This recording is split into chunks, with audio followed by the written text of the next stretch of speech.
Good afternoon, everyone. I'm Glenn Young. I'm the professor of your class, and I'm here with Mariah, science undergraduate. Matt, I manage teaching facilities here. Welcome to my kitchen. and the three of us are going to do a demonstration today related to hygiene and sanitation. And in our first demonstration, we want to talk about hand hygiene, in other words, hand washing or cleaning your hands. And we're going to do this in comparing three different things. What happens to your hands in terms of cleansing when you just use water, hand sanitizer, and soap? And in order to sample our hands, we're going to use these press plates, we call them. So this is a medium of which microbes can grow, particularly bacteria, but also yeast and molds. It looks like this. And protruding from the surface is a growth medium. If I touch it to a surface, I'm going to do my hand right now. It will pick up whatever microbes are on my hand, and now we'll let that grow, and by tomorrow we'll see what is there, and we'll show you the result. So for me, I'm going to do what represents hand sanitizer. As you might already know, hand sanitizer is supposed to have at least 60% alcohol in it. Could be ethanol, could be isopropanol, but it should be 60% alcohol. Representing that, I has to have a solution of 70% ethanol. I'm going to spray that on my hands just like I would if I was using hand sanitizer. Rub it through my hands, between my fingers and around my thumbs. And normally you're supposed to do this until it dries, not just to get wet, but the effectiveness is related to also the evaporation. So we let it dry, and now I'll come back. This is the first press plate I did of my hands, and now I'm coming back after I've sanitized my hands with the hand sanitizer. I'm going to press again, and then if the sanitizer is effective, I should see fewer microbes on the plate when we observe it tomorrow. So we'll show you that result later. So I did hand sanitizer. Mariah's going to do washing your hands with soap, and then Matt's going to do what ask the question, what happens when you just rinse your hands, wash your hands, so-called, with water. So Mariah?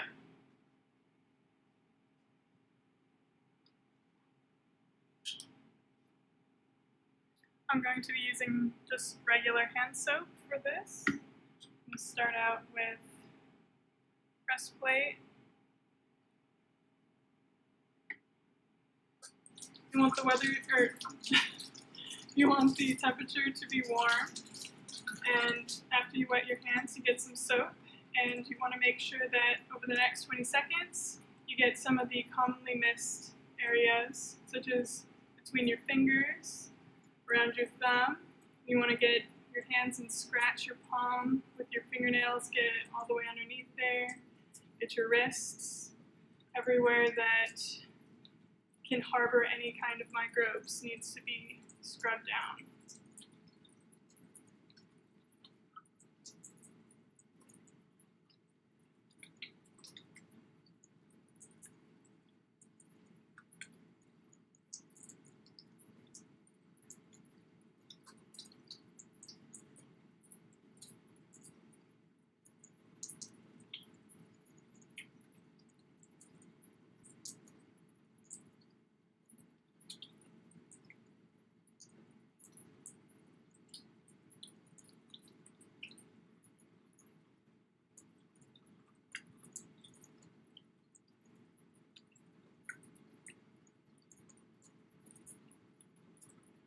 So that should be about 20 seconds.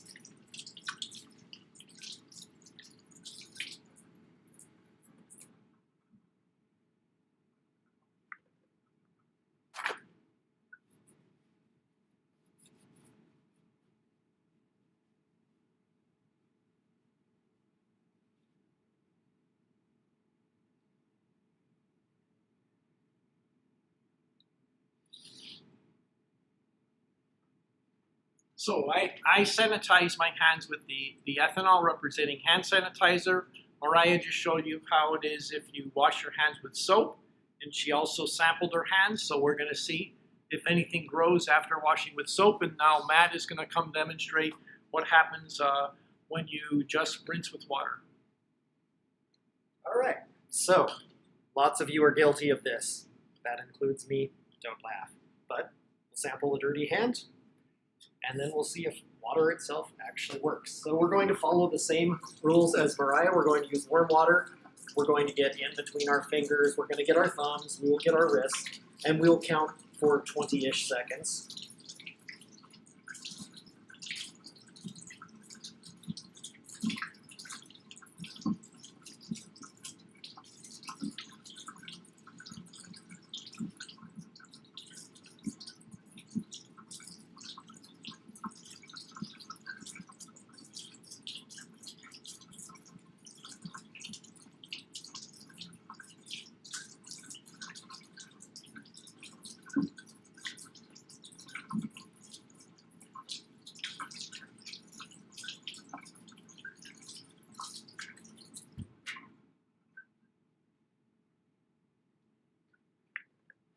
Dry off.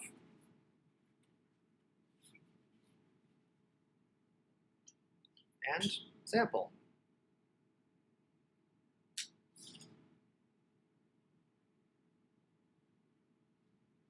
Okay, we're going to take our plates, we're going to let them grow overnight, and we'll come back tomorrow and we'll show you the results.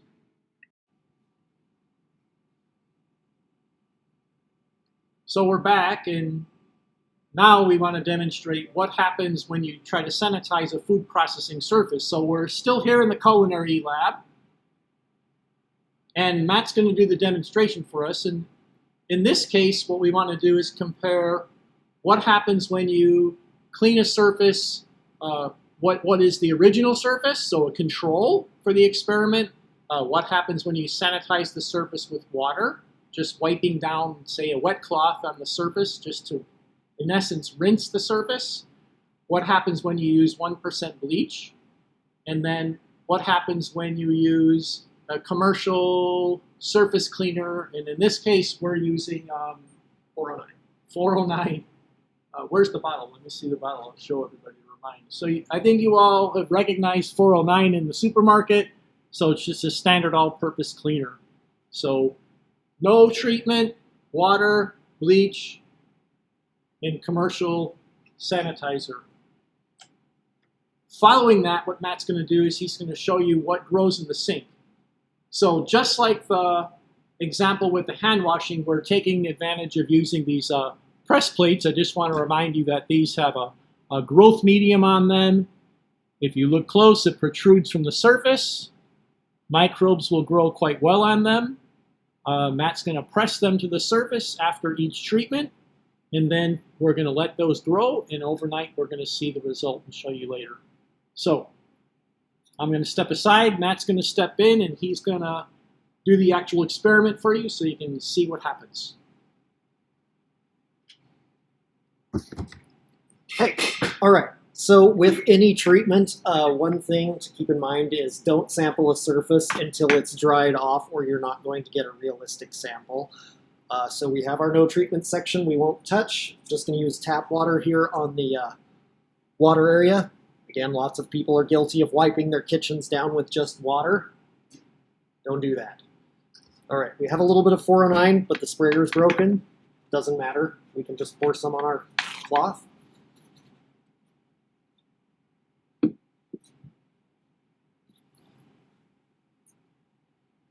And a little bit of bleach. Don't mix those two.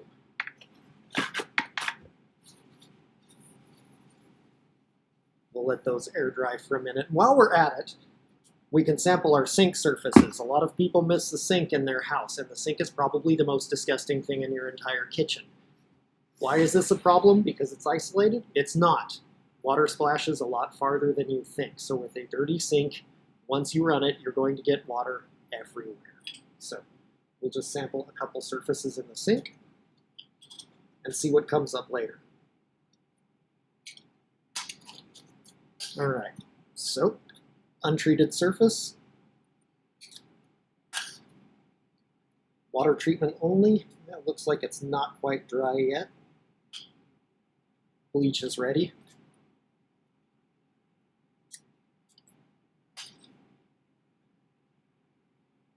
.409 is not quite ready. We'll wait a moment.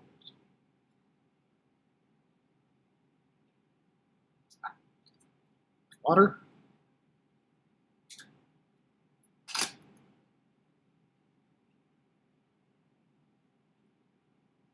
This one takes a while.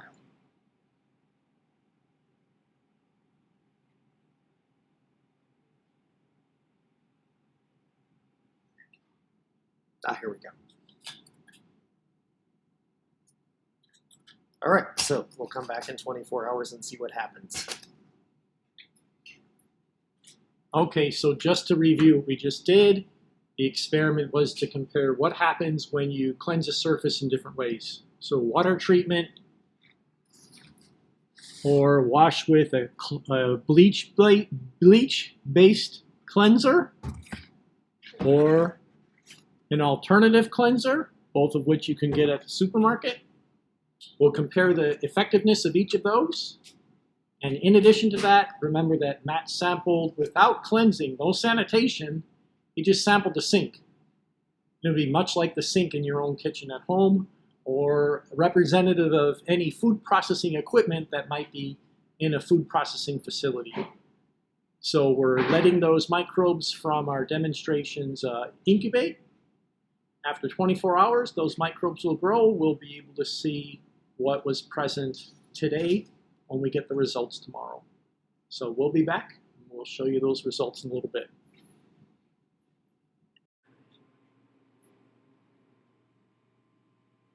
So in this exercise, what we want to do is we want to talk about the use of gloves, because they're being used by many people, and many people are using the gloves as if they are magically clean. And so we just want to talk for a minute about what does it mean to have clean hands using gloves, and what sorts of things happen that break down that sanitation. And we didn't solve how to fix it yet, but we want to show how sanitation breaks down and how fast it breaks down. So imagine that we are in any kind of facility where personnel is wearing gloves and handling any food or any materials or any equipment. So in my case, we're here in the food culinary lab again. Let's imagine that I was working in the sink. I had anything.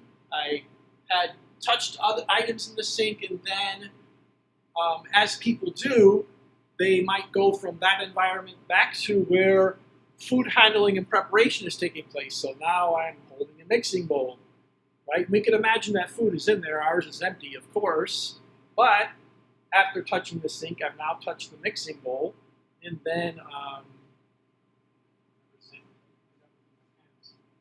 I pass the bowl off to somebody else.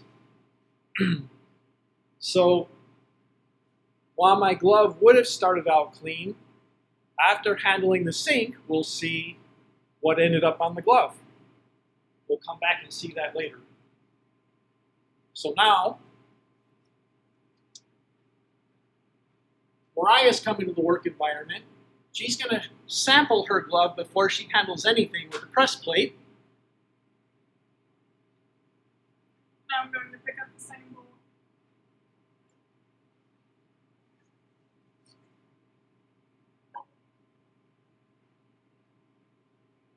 She's sampling her hand after handling the bowl.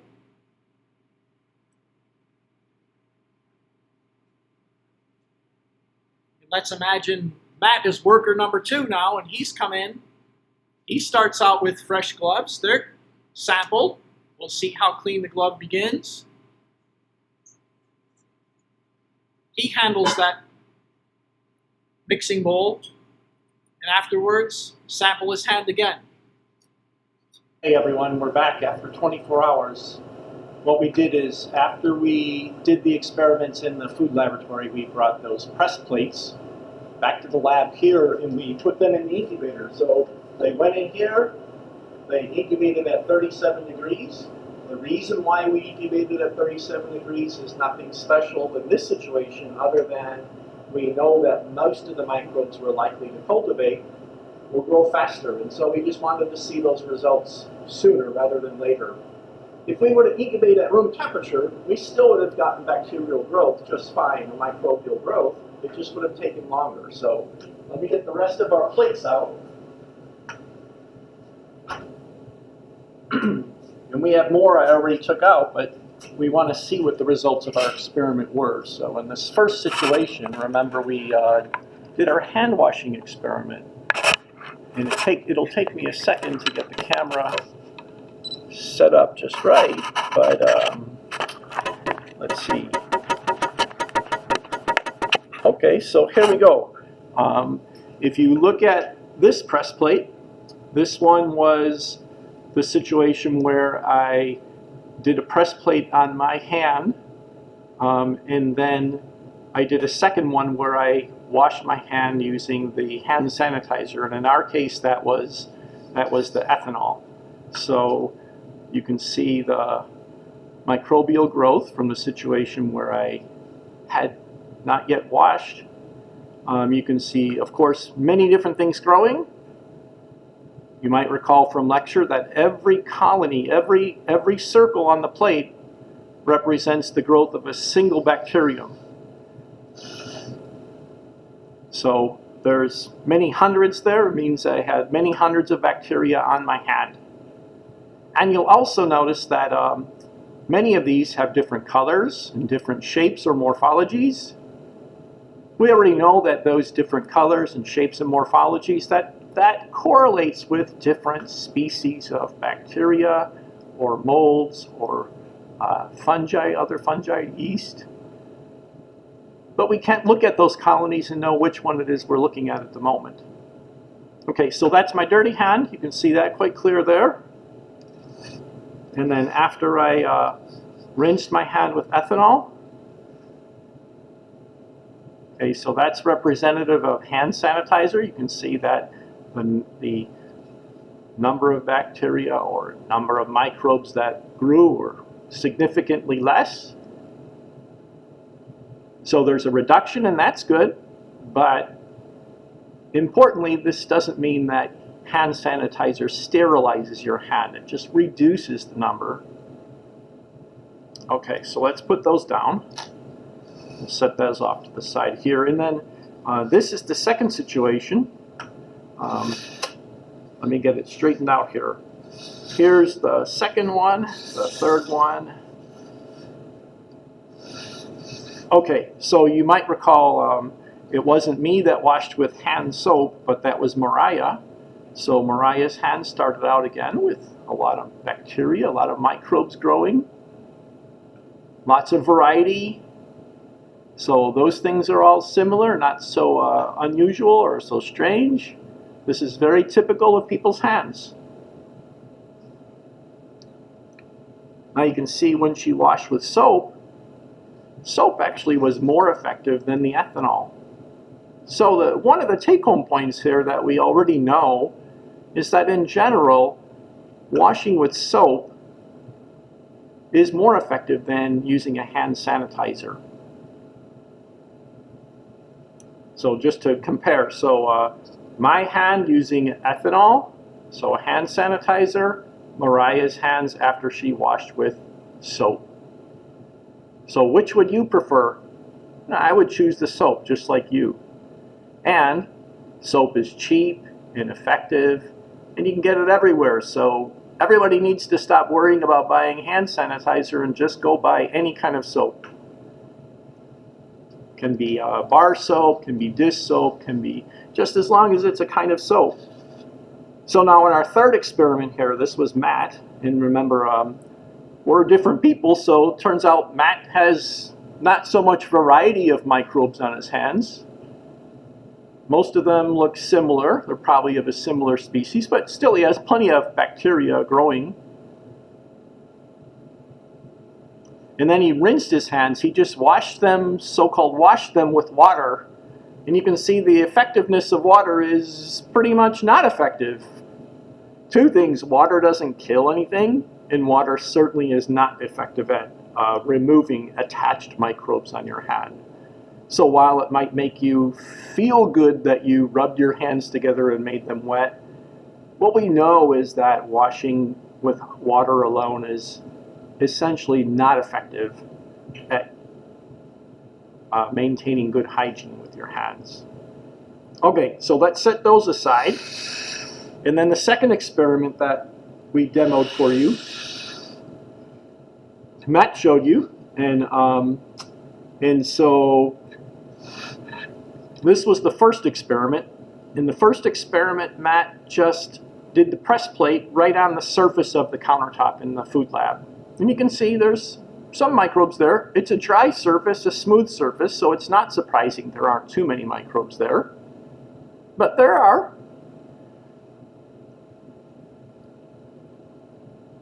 When Matt washed the surface with the Clorox product, which contains bleach in it, we found that that did quite an effective job at removing and killing whatever microbes are there. Alternatively, we had the commercial product, the 409, which also has a different set of chemicals, different oxidizers in it. It's not bleach-based, but it has oxidizers in it. This one's very effective too. And then Matt demoed for you, well, what happens again if you just take a wet rag or something and you just wash or so-called wash down your countertop or your food processing facility with just water. And you can see, well, basically that doesn't work. So the control area, the water area, things just don't look much different. Okay, so what's the learning outcome from both of these? Use soap. And if you can, in some situations, use an oxidizer. Okay, so that was experiment number 2. The third thing that we did for you is Matt then did a press plate into the sink, an area that stays quite wet all the time, and you can see even with routine cleaning and sanitation within the food processing facility over in our campus, we still pick up a lot of microbes in the sink. Not surprising, a moist area, probably compared to other areas, there might be some nutrients there because we're putting food waste down those sinks. So notice there's in addition to there being more microbes, there's a variety of microbes. Let me set the plate here, and you can see now at this angle, you can see, let's get things lined up a little bit and decrease our exposure a little more.